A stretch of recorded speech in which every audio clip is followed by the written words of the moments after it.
เก็บพริกสุกไปตากจ้ะสุกหลายกินบ่ทันแล้วเด็ดเอากระไดแล้วนี่โอ้สุกหลายปันนี่ต้นนี้มาหดเสมอแต่บ่ได้เบิ่ง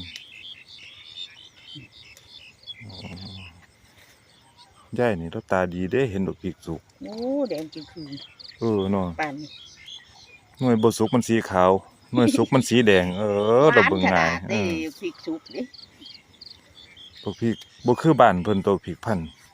บ้านเพิ่นหน่วยเขียวๆสุกมามันแดงของยายหน่วยของเพิ่นสีขาวสุกมาก็แดงคือกันเนาะแต่ก็เผ็ดคือกันนั่นล่ะชื่อว่าบักพริกพริกพันธุ์ดีพันธุ์มาจากอุบลเพิ่นโอ้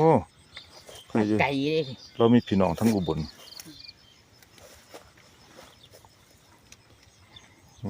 เก็บไปตากจ้ะมันสุกแห้งน่ะกินบ่ทันท่านนี่เป็นสวนผักโอ้ท่านนี่ก็ต้นดอกม่วงโอ้ต้องหูจักเห็ดเนาะโอ้ต่อไปนี่สิเป็นสวนอ้อยเด้นี่